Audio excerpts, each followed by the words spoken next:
Bulb lasagnas don't work. I'm going to tell you in this video why I don't do them anymore and what a better solution is for planting your bulbs in containers. And I'm going to explain why, but first, for those of you who don't know, what is a bulb lasagna? Let me explain that first. Well, a bulb lasagna is this principle of having a big container, a display container, where you plant layers of your bulbs. So say for instance you do at the bottom alliums, then in the middle you'll do tulips, and then you'll do daffodils on top. And then the idea is that the daffodils at the top will flower first. As they die back, you'll get the tulips coming up next, then they'll all flower. And as they're going over, the alliums will flower. So you get months long display in this one container. And I've just done a border video on how you can plant bulbs that will, in 5 minutes, 10 minutes, that will then flower for 5 months. But the problem with doing this in a container is that it just doesn't work. It's just not effective. It doesn't showcase the plants as well as it should. And I have found, even though I've done bulb lasagnas for many years,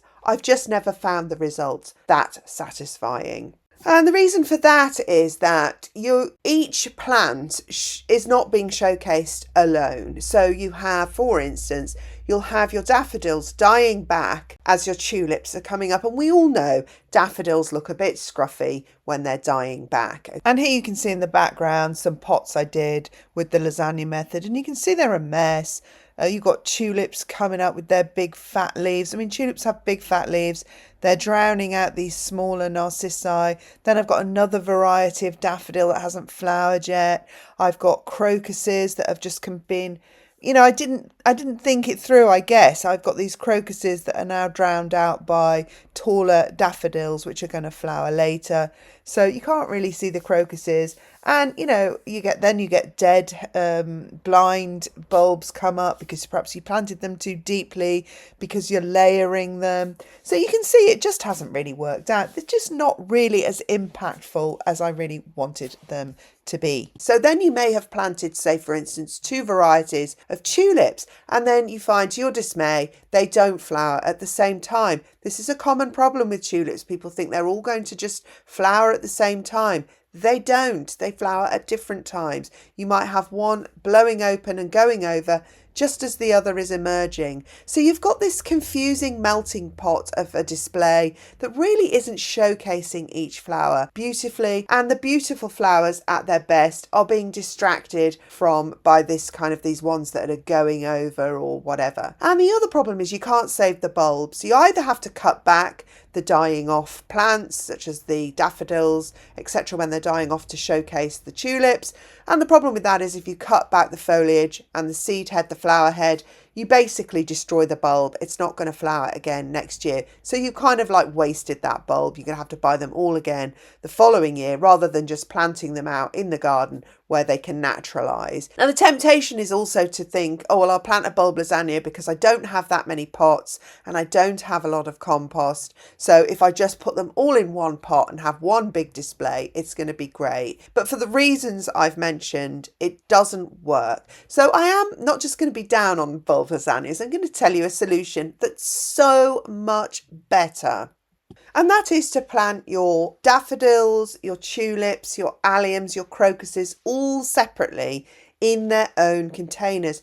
So you can't mix daffodils either because even daffodils flower at different times. Tulips all flower at different times. So you could buy several tulips and you think they're complementary colours, but they may end up, in fact, completely flowering at separate times. I've had tulips flowering from April right through to early June, and they have kind of just completely missed each other when I've tried to plant them as complementary tulips. Complementary tulips work if you know which tulips are going to flower at the same time already, then definitely you can go ahead with that. But if you don't know, you're better off planting them separately in separate plots and then arranging the pots together if they are flowering at the same time. So here's the solution. If you are lucky enough to have enough presentation containers, then you can just plant your bulbs now, but plant them in single blocks. So all the same variety of daffodils in one pot, your tater-tates in another pot, and so on and so forth. I've got pheasant eye in another pot. Even daffodils flower at different times, and you don't want beautiful flowers being surrounded by flowers that are dying back, because that just distracts from their beauty and the cleanliness of your pot arrangement. So then you would present the pots in blocks and then group the pots together, so you can then control the impact of the display and the color scheme and everything like that. It's so much easier and cleaner to do it this way. If you don't have enough showcase containers, don't panic. There's still a solution for that. You start them in nursery pots. If you think about when you go shopping in the garden centres and the DIY stores in spring, they'll be selling tulips, 3 tulips in a little pot with a 2-inch tall shoot for like 10 quid. Well, you can get, for 10 quid, you can get 20 tulips or more in autumn. So you're better off just doing this process yourself. So you'll start your pot, you start your tulips or your daffodils or your alliums in nursery pots, and this requires obviously a lot less compost, and all you need to do is bury them and put them out somewhere where they can just do their thing. But when they are big enough, then you can transplant them or literally stagger them. So you do your daffodils in your showcase pots, or your crocuses, whatever's going to come first, you put in your showcase pots.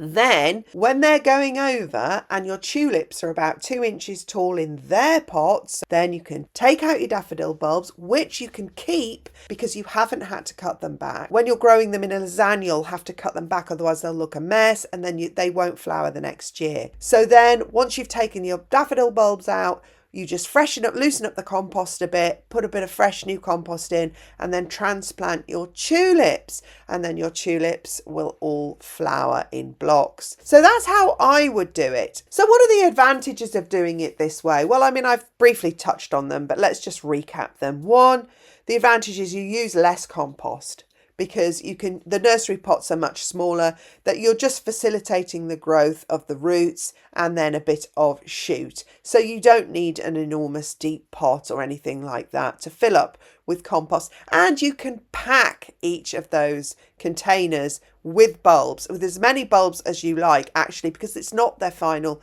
growing position. So they will they will absolutely function fine. They'll get all their needs met in this way. So you do quite a concentrated starter pack.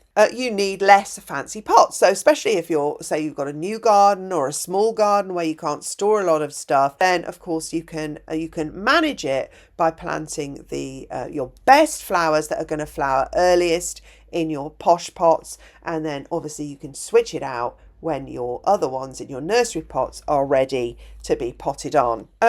Obviously, I have touched on this is the main reason, number 3 is the main reason I don't like bulb lasagnas, and that is just the chaos. From planting a bulb lasagna, it's just like a bomb has gone off in your pot. And I've just never found that, it looks smart. It's a really messy solution. It's not a clean, smart solution that can be well managed, well coordinated and controlled. And that's fine if that's the look you're going for, by the way. And it kind of was when I did bulb lasagnas. I really I like a bit more craziness in the garden. But even for me, the bulb lasagna was too messy and it doesn't work. So that leads me on to number 4. It's just much easier to save your bulbs for flowering next year if each variety has its own pot. So if you're tidying up your pot because you've done a bulb lasagna and your daffodils are looking a right mess now and your tulips are coming up and you're thinking, oh, what can I do? I'll cut back the daffodils. Those daffodils are dead. You won't be able to use them again.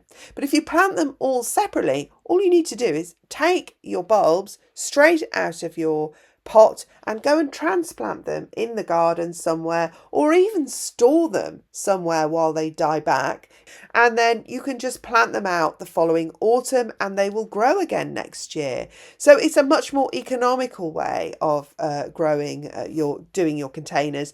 And number 5 is, and again I've touched on it, number 5, the reasons for not doing a bulb lasagna really is just the level of control. You know, if you're going to buy a beautiful flower, you want to be able to see the flower. You want it to be maximum impact.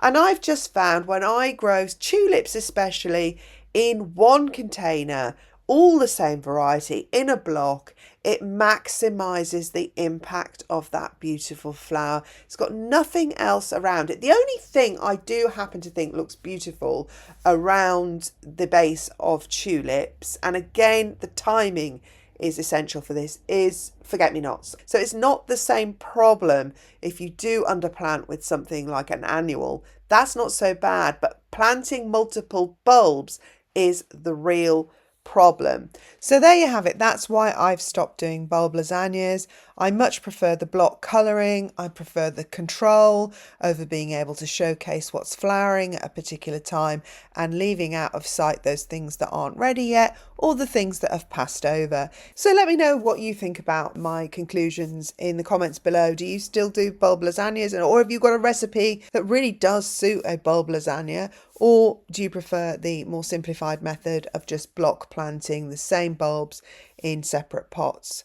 So anyway, let me know your thoughts. And if you found this helpful, then obviously please subscribe and click the notification bell and the like button. And yeah, I'll see you again in my next video. Thanks for watching.